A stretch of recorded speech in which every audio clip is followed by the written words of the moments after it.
किसान साथियों नमस्कार, मैं पुनीत सिसोदिया। किसान भाइयों, हमें जब अपनी फसलों में पीलापन दिखाई देता है तो हम क्या करते हैं कि यूरिया का कट्टा लाते हैं और उसमें डाल देते हैं, यानी कि यूरिया बिखेर देते हैं बिना ये समझे कि हमारी फसलों में जो पीलापन है उसके पीछे का क्या कारण है। उसके साथ साथ हम यूरिया का इतना उपयोग कर रहे हैं जिससे हमें कोई बेनिफिट्स नहीं हो रहा है, उल्टा हमें नुकसान देखने को मिल रहे हैं। और यूरिया का जो गलत उपयोग आप कर रहे हैं उससे आपकी फसलों में कीट व रोग बढ़ रहे हैं, आपकी भूमि खराब हो रही है और जो हमारा जल है, जल दूषित हो रहा है, वायुमंडल हमारा दूषित हो रहा है अधिक यूरिया के उपयोग से, यानी कि गलत उपयोग से। बेनिफिट्स हमें नहीं हो रहा है, उसके विपरीत कीट रोग ज्यादा हो रहे हैं, फसल अच्छी नहीं हो रही है और हमें उसके लॉस देखने को मिल रहे हैं। तो बिना सोचे समझे जो हम यूरिया का अंधाधुंध उपयोग कर रहे हैं या गलत तरीके से जो हम उपयोग कर रहे हैं तो वो हमारे लिए एक लॉस का कारण बन रहा है, हमारी मिट्टी को खराब कर रहा है और हमें एक बहुत बड़े लॉस की तरफ हम जा रहे हैं। और देखिए, हम बेवजह ही यूरिया पे जो खर्चा है वो भी हम कर रहे हैं। हालांकि यूरिया सस्ता आता है इसलिए किसान उसको इजीली लेकर के और डाल देते हैं, लेकिन सस्ता आने का मतलब ये नहीं है कि हम उससे अपना नुकसान करें, यानी कि उसको केवल कुछ तो पैसे जाते ही हैं उसको खरीदने के लिए, तो उसको खरीद कर हम बेवजह अपना नुकसान करें, वैसा हमें नहीं करना है। तो देखिए, आज की इस वीडियो में हम समझेंगे कि फसलों में जब पीलापन आता है तो कैसे आइडेंटिफाई करें कि इसमें यूरिया डालना है या नहीं डालना है, कि ये यूरिया के कारण है यानी कि नाइट्रोजन की कमी के कारण है या नहीं है। दूसरा कि यूरिया का हम सही उपयोग कैसे करें, यानी कि यूरिया जो भी हम दें वो हमारा पौधा उपयोग कर पाए और जो हम फसलों में यूरिया डाल रहे हैं उसके डालने के बाद भी हमारी फसलों में जो कीट व रोग है वो हमें ना बढ़े, ना ज्यादा देखने को मिले और हमारी फसल भी मजबूत हो, हरी भरी भी हो और अच्छी भी हो। यानी कि यूरिया का उपयोग भी हम करें और हमें जो कीट ज्यादा देखने को मिल रहे हैं यूरिया की वजह से वो भी हमें ना देखने को मिले, रोग ना देखने को मिले, प्रोडक्शन अच्छा हो, फसल भी हमारी हरी भरी हो, वो हम समझेंगे। तो यूरिया का किस तरीके से आप सही उपयोग कर सकते हैं वीडियो में समझेंगे। वीडियो काफी इंफॉर्मेटिव होगा हर फार्मर के लिए, तो वीडियो को जरूर देखिएगा, ज्यादा से ज्यादा फार्मर के साथ इसे शेयर भी कीजिएगा ताकि उन तक भी ये जानकारी पहुंच सके। तो चलिए जानते हैं। तो देखिए, सबसे पहले जब भी आप किसी भी फसल की खेती कर रहे हैं, अगर उसमें पीलापन है तो पहले देखिए कि पीलापन नाइट्रोजन की कमी के कारण है, कोई और समस्या है। क्योंकि फसलों में पत्तियां पीला होना केवल एक ही कारण नहीं होता है कि हम उसमें यूरिया डाल दें, जो ज्यादातर किसान भाई करते हैं, उससे वो अपना नुकसान कर बैठते हैं। देखिए, पीलापन जब नाइट्रोजन की कमी के कारण होता है तो वो होता है निचली उपज, यानी कि जो पौधे की निचली पत्तियां हैं, पुरानी पत्तियां हैं, वो पीली नजर आती हैं। अब पुरानी पत्ती भी दो कारण से पीली हो सकती है, एक तो मैग्नीशियम की कमी हो जाए या नाइट्रोजन की कमी हो जाए। अब वहां पे आपको आइडेंटिफाई करना है कि मैग्नीशियम की कमी है, नाइट्रोजन की कमी है। उसके लिए आप क्या करेंगे, पत्ती को देखेंगे। देखिए, सबसे पहले दोनों, चाहे मैग्नीशियम हो चाहे नाइट्रोजन हो, दोनों की कमी के जो लक्षण है वो निचली पत्तियों पर दिखाई देते हैं और निचली पत्तियां पीली पड़ना शुरू हो जाती हैं।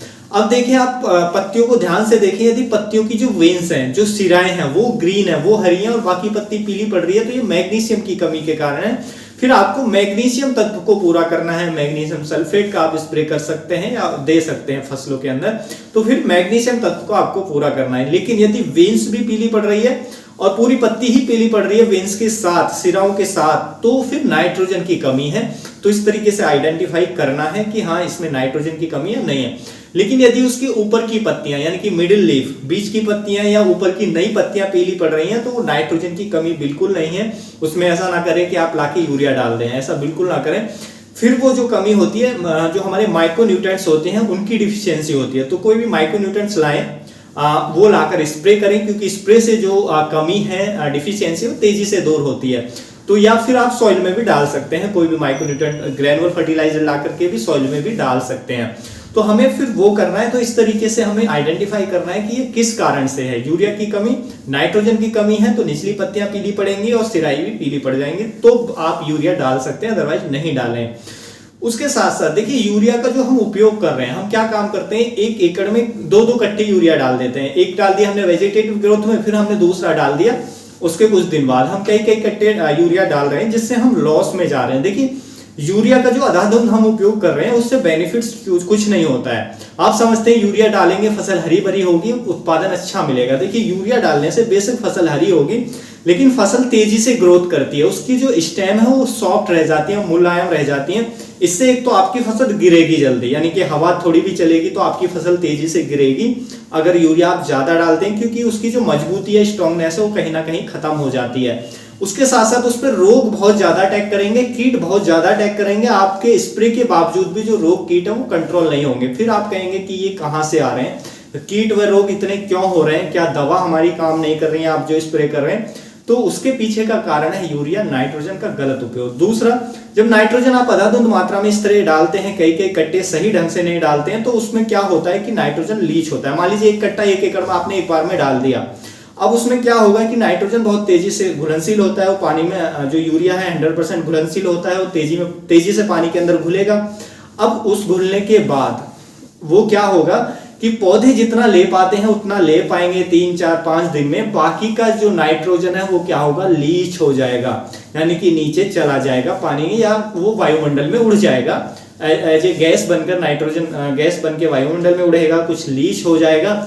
तो इस तरीके से जो नाइट्रोजन है उसका लॉस होता है बहुत बड़े पैमाने पर। अब देखिए ये वायुमंडल को दूषित करता है या जो हमारा अंडरग्राउंड वाटर है उसको दूषित करता है, कि जब भी हम उसको पीएंगे पानी को तो हमारे अंदर पानी के जरिए बहुत ज्यादा यूरिया जाएगा डायरेक्टली, जो हमारी बॉडी को नुकसान करेगा। उसके साथ साथ ये हमारी भूमि को भी नुकसान करता है। इस तरीके से डालने से भूमि हमारी बंजर होती है, भूमि खराब होती है, साथ में कीट व रोग ज्यादा बढ़ जाते हैं, क्योंकि एकदम हमने ज्यादा डाला तो पौधे ने ज्यादा ले लिया, अब उसके अंदर घुलनशील फॉर्म में जो नाइट्रोजन है वो ज्यादा है, तो उस पर कीट व रोग ज्यादा अटैक करते हैं। एक वीडियो मैंने सेपरेटली बनाया भी है कि ज्यादा नाइट्रोजन यानी कि यूरिया डालने से कीट व रोग ज्यादा क्यों आते हैं, वो भी आप हमारे चैनल पे जाके देख सकते हैं। तो ये हमें सारी समस्याएं देखने को मिलेंगी जब आप यूरिया डालते हैं।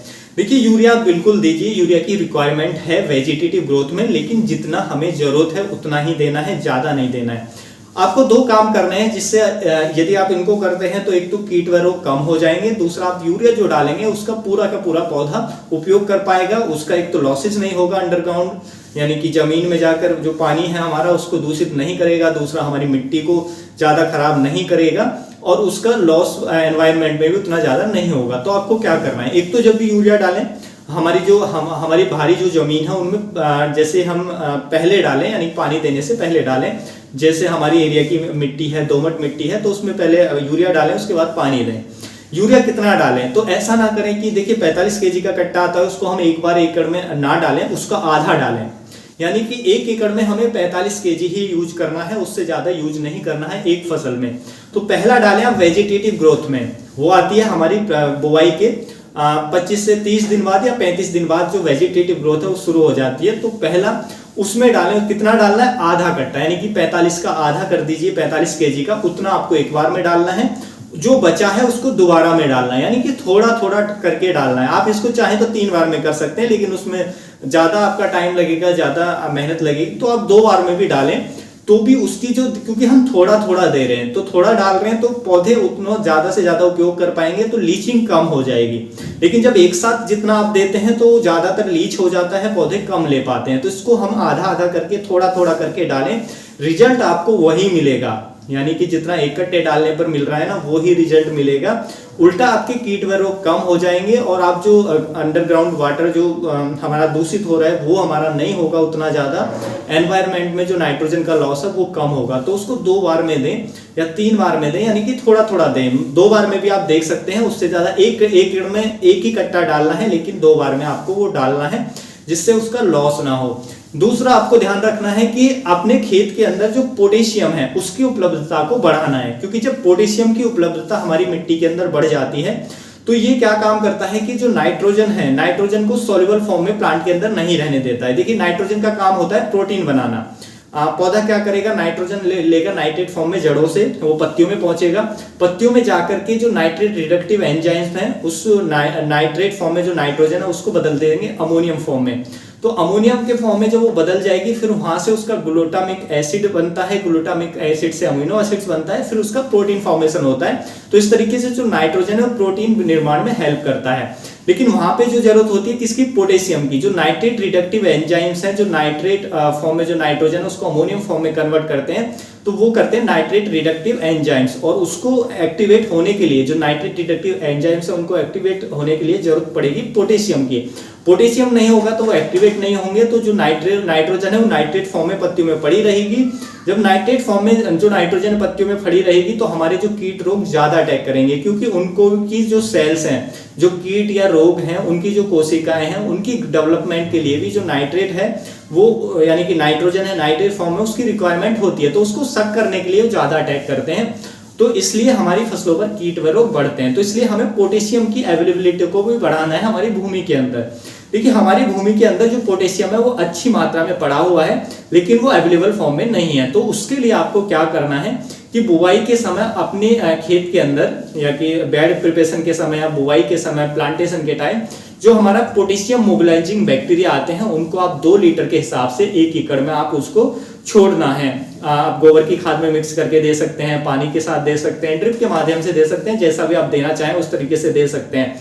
तो ये पोटेशियम मोबिलाइजिंग जो बैक्टीरिया है हमारी मिट्टी में जाकर पोटेशियम की अवेलेबिलिटी को बढ़ा देंगे। तो जब पोटेशियम उचित मात्रा में होगा तो नाइट्रोजन के जो लॉस हैं उसके कम हो जाते हैं, यानी कि वो पूरा का पूरा तेजी से कन्वर्ट हो जाता है प्रोटीन में। जब प्रोटीन में कन्वर्ट हो जाता है तो हमारा पौधा मजबूत होता है, उस पर कीट व रोग नहीं अटैक कर पाते हैं।